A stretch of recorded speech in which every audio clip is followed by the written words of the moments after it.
আসসালামু আলাইকুম প্রিয় শিক্ষার্থীবৃন্দ, আমার বিশ্বাস তোমরা সবাই বেশ ভালো আছো। তোমাদের দোয়ায় এবং আল্লাহর অশেষ রহমতে আমিও বেশ ভালো আছি। আমি লিমন সরকার, প্রভাষক 36তম BCS, হিসাব বিজ্ঞান বিভাগ, নওগাঁ সরকারি কলেজ, নওগাঁ।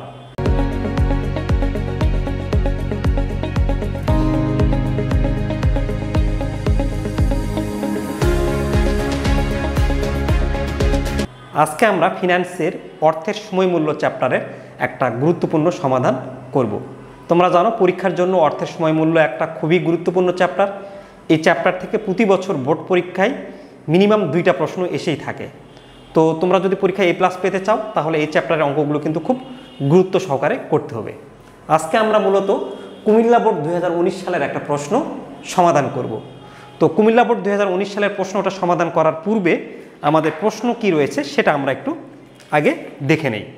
তোমরা স্ক্রিনে দেখতে পাচ্ছ, প্রথমেই প্রশ্নে বলা আছে যে জনাব হাসনাত পূর্বাচল সমবায় সমিতি হতে 10% ত্রৈমাসিক চক্রবৃদ্ধি সুদে 1 লাখ টাকা ঋণ গ্রহণ করেছেন।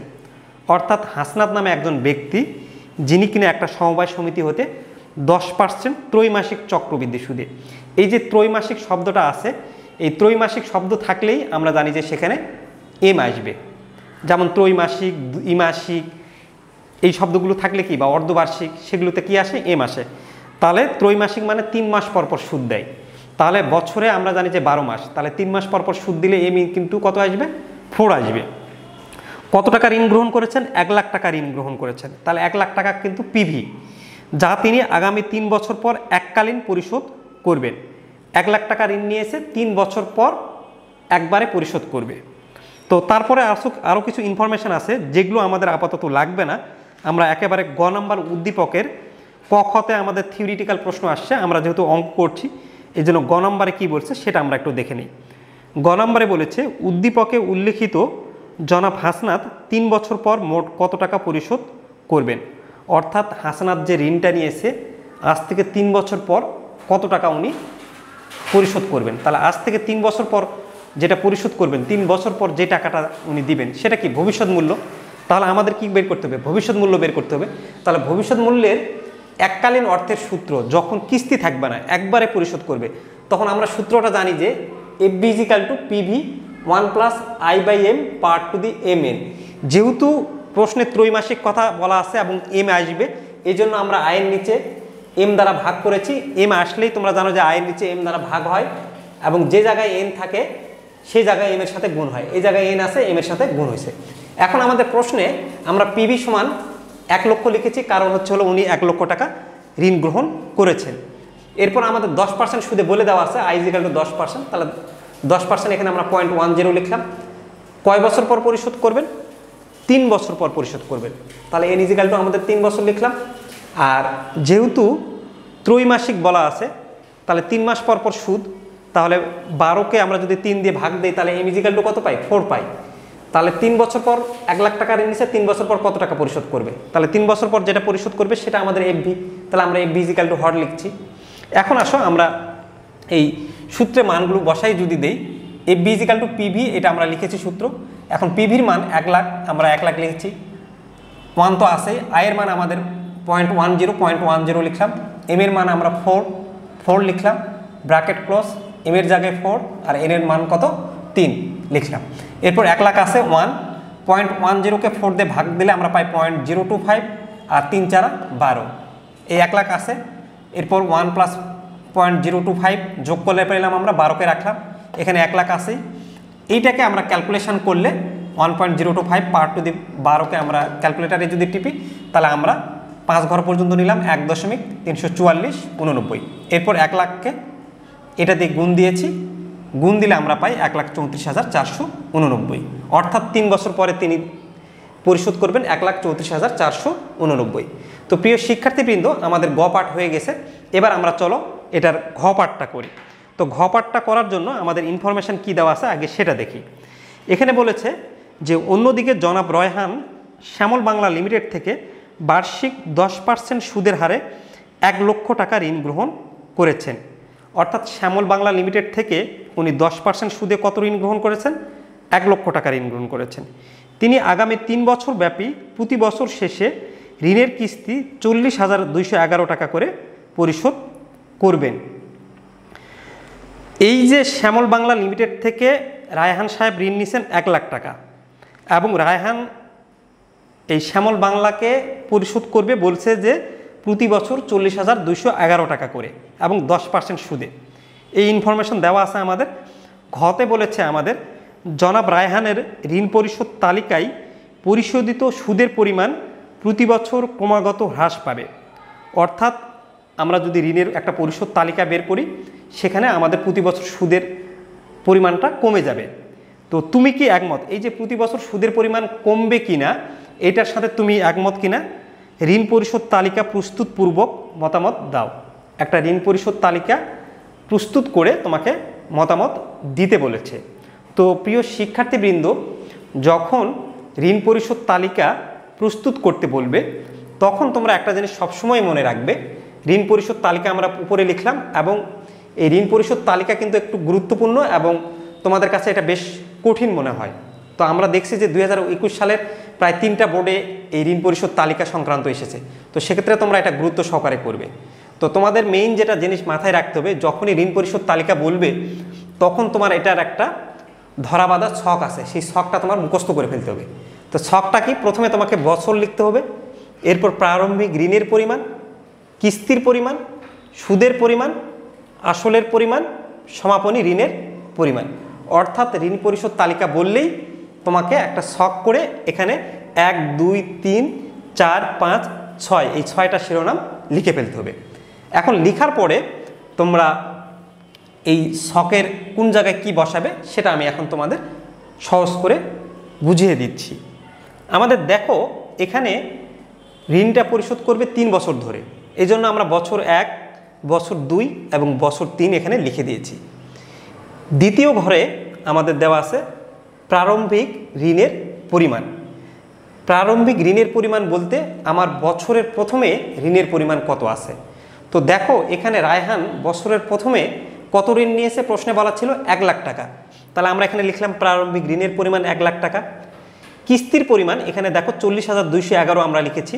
আমাদের প্রশ্নে বলেই দেওয়া আছে দেখো যে তিনি আগামী 3 বছর প্রতি বছর শেষে ঋণের কিস্তি 40,211 টাকা করে পরিশোধ করবেন। অর্থাৎ আগামী 3 বছর তাকে 40,211 টাকা করে কিস্তি দিতে হবে। 1 লাখ টাকা ঋণ নিয়েছে, যার কাছ থেকে ঋণ নিয়েছে তাকে বলছে যে ভাই প্রতি বছর তোমাকে আমি 40,211 টাকা করে পরিশোধ করব। তো এখানে আমাদের 40,211 প্রশ্নে দেওয়া আছে, আমরা এটা দিয়েই দিয়েছি। সুদের পরিমাণ 10,000, এটা তোমরা বলতে পারো যে কিভাবে আসলো। তো প্রশ্নে আমাদের বলেই দিয়েছে যে শ্যামল বাংলা লিমিটেড থেকে যে 1 লাখ টাকা ঋণ নিয়েছে সেই ঋণের বলছে শ্যামল বাংলা লিমিটেড থেকে বার্ষিক 10% সুদের হারে 1 লাখ টাকা ঋণ গ্রহণ করেছেন। অর্থাৎ সুদের হারটা কত দেওয়া আছে প্রশ্নে আমাদের 10%। তো এই যে 10% যদি সুদের হার হয় তাহলে প্রথমে বছরের আমি কত নিয়েছি 1 লক্ষ টাকা ঋণ, তাহলে 1 লক্ষ টাকাকে তুমি 10% দ্বারা যদি গুণ দাও তাহলে তোমার সুদের পরিমাণ কত আসলো 10,000 টাকা। এটাই হচ্ছিল সুদের পরিমাণ 10,000। এখন আমরা দেখো আসলের পরিমাণ 30,211। তোমরা প্রশ্ন করতে পারো যে এই 30,211 কিভাবে এসেছে। তো এই 30,211 দেখো এখানে কিস্তির পরিমাণ কত 40,211। এই 40,211 টাকা আমি কিস্তি দিচ্ছি। তো এই কিস্তি যেটা দিচ্ছি সেটার মধ্যে কিন্তু আসল টাকাও আছে এবং সুদের টাকাও আছে। তো আমি যদি আমার এই আসল এবং সুদের টাকা থেকে সুদটা যদি বাদ দিয়ে দেই তাহলে কি আসল টাকা পাবো না? তাহলে 40,211 থেকে 10,000 বাদ দিলে আমি পাই আসলের পরিমাণ 30,211। তোমরা যারা এখনও জিনিসটা বুঝতে পারোনি তাদেরকে আমি আরেকটু সহজ করে বলি। আমাদের আসল বের করার নিয়ম হচ্ছে এই যে সুদ আসল অথবা কিস্তি, কিস্তির কথা যেটা বলা হচ্ছে সেখানে সুদ এবং আসল আছে। এই সুদ আসল থেকে আমরা যদি সুদটা বাদ দিয়ে দেই তাহলে সুদ আসল বা কিস্তি আমাদের কত দেওয়া আছে 40,211 আমরা লিখলাম, আর আমাদের সুদটা কত ছিল 10,000। এই 10,000 বাদ দিলে সুদ আসল থেকে সুদটা বাদ দিলে আমরা পাই হলো আসল টাকা, আসল 30,211। এই 30,211 লিখেছি। এখন আমার বছরের প্রথমে 1 লাখ টাকা ঋণ নেওয়া ছিল, আমি কিস্তি দিলাম 40,211, এখান থেকে সুদ বাদ দিয়ে আমি পেলাম আসল 30,211। তাহলে 1 লাখ থেকে আমি যদি 30,211 টাকা বাদ দিই তাহলে আমার বছর শেষে গিয়ে এখনও কত টাকা পাবে 69,700 টাকা। এটা আমরা কিভাবে বের করলাম? সমাপনী ঋণ বের করতে হলে বছরের প্রথমে যে ঋণটা দেওয়া থাকবে, বছরের প্রথমে ঋণ কত? 1 লাখ। এই 1 লাখ কিন্তু আমরা লিখেছি, এবং আমরা কিস্তির পরিমাণ থেকে সুদের পরিমাণ বাদ দিয়ে আসলের পরিমাণ যেটা পাবো, আসলের পরিমাণটা যদি বাদ দেই, এই প্রারম্ভিক ঋণ থেকে আসলের পরিমাণ, দেখো প্রারম্ভিক ঋণ থেকে আসলের পরিমাণ আমরা বাদ দিয়ে বিয়োগ করলে আমরা কত পাইছি? 69,789। কারণ আমি যে টাকাটা ঋণ নিয়েছি সেই ঋণ থেকে আমার যত টাকা ঋণ পরিশোধ হলো সেইটা বাদ দিলেই তো বছর শেষে গিয়ে সমাপনী ঋণের পরিমাণ থাকবে, তাই না? তো এখন 69,789 আমরা লিখেছি। এই সমাপনী ঋণটা আমার ধরে নাও 1 বছর শেষে, আমি ধরে নাও এটা 2019 সালের প্রথমে দিয়েছি, প্রথমে এরকম ছিল, তাহলে 2019 সালের শেষে এটা 69,789 টাকা হইল। এই সমাপনী ঋণটা পরের বছর, এটা মনে করো ডিসেম্বর মাস, তাহলে এটা জানুয়ারি মাসে গিয়ে পরের বছর গিয়ে এটা প্রারম্ভিক হয়ে যাবে। তাহলে আমাদের 69,789 ছিল বছর শেষে, ডিসেম্বর মাসে, জানুয়ারি মাসে বছরের শুরুতে আমাদের ঋণের পরিমাণ দাঁড়াচ্ছে কত? 69,789। আগে থেকে আমাদের কিস্তির পরিমাণ ছিল 40,211, সেটা তো আমরা লিখছি। সুদের পরিমাণ 6,979। সুদের পরিমাণ সবসময় আমাদের বছরের প্রথমে যে ঋণের পরিমাণ দেওয়া থাকবে তার উপর পার্সেন্টেজ করতে হবে। তাহলে বছরের প্রথমে আমাদের কত দেওয়া আছে? 69,789। আমরা 69,789 গুণন আমাদের সুদের হার যেহেতু 10% আমরা করছি, তাহলে 69,789-কে 10% দিলে আমরা পাই হলো 6,979। আমরা 6,979 লিখলাম। এখন সেম এই কিস্তির পরিমাণ, এখানে তো সুদ আসল দেওয়া আছে 40,211, এখান থেকে সুদের পরিমাণ 6,979 বিয়োগ যদি করি আমরা পাই 33,232। অর্থাৎ এইটা থেকে এইটা মাইনাস করে আমরা আসলের পরিমাণ পাই। তার আসলের পরিমাণ আমরা দাঁড়ালো 33,232। এখন আমরা এই যে প্রারম্ভিক ঋণের পরিমাণ 69,789 থেকে আসল যদি বাদ দেই 33,232, তাহলে আমরা পাবো সমাপনী ঋণের পরিমাণ 36,557। অর্থাৎ তুমি যখন এবার এই যে সমাপনী ঋণটা বের করতে যাবা, তাহলে এখানে 1 লাখের জায়গায় তোমার হয়ে যাবে হলো 69,789 মাইনাস আসলের পরিমাণ কত? 33,232, তাহলে তোমার দাঁড়াচ্ছে 36,557। এখন এই সমাপনী ঋণের পরিমাণটা আমরা জানি যে প্রারম্ভিকে চলে আসে, তাহলে 36,557, এটা প্রারম্ভিকে 36,557 চলে আসলো। কিস্তির পরিমাণ তো আমরা জানি যে প্রতি বছর সেম থাকবে 40,211। এখন একটা জিনিস খেয়াল করতে হবে প্রিয় শিক্ষার্থীবৃন্দ, এই যে সুদের পরিমাণ বছর শেষে এই যখন ঋণ পরিশোধ তালিকা করতে যাবে তখন তোমরা একটা জিনিস সাবধান থাকবে, শেষের বছরে গিয়ে সুদের পরিমাণ বের করতে গিয়ে দেখো এখানে আমি 3,654 লিখেছি। তো শেষের বছরে গিয়ে আমরা এর আগে যখন সুদের পরিমাণ বের করলাম, প্রথমে আমাদের প্রারম্ভিক ঋণের পরিমাণ যেটা থাকতো তার সঙ্গে আমরা 10% দিয়ে গুণ দিয়ে দিতাম। দেখো এই প্রথম এবং দ্বিতীয়টা বের করছি। তাহলে তোমরা বলতে পারতা যে তৃতীয় বছরে গিয়েও আমরা 36,557 ইন্টু 10% করা দরকার ছিল আমাদের, কিন্তু যখন ঋণ পরিশোধ তালিকা করতে যাবে অঙ্ক মিলানোর জন্য সবার শেষ বছরে এই 10% আকারে বা যত পার্সেন্ট সুদের হার দেওয়া থাকবে সেভাবে করা যাবে না। তাহলে তোমরা কিভাবে করবে? তোমাদের কাজটা হবে এই সমাপনী ঋণের পরিমাণটা যেটা এখানে তো সেটা লিখলে, কিস্তির পরিমাণ 40,211 লিখলা, এবং এই যে আসলের পরিমাণটা আগে লিখে ফেলতে হবে। আসলের পরিমাণটা তখন আমরা কি লিখব? এই যে সবার শেষে যে ঋণটা হয়েছে, সবার শেষে ঋণ কত আছে? 36,557, এখানেও আসলের পরিমাণ ঠিক তত লিখে দিব। এটা তো আমরা প্রথমে লিখব, এইটাই আমরা সেম আসলের পরিমাণ এই জায়গায় লিখব। এখন লেখার পরে আমরা যে কাজটা করব, এই সুদের পরিমাণটা আমাদের 40,211, এটা আমাদের কি সুদ এবং আসল।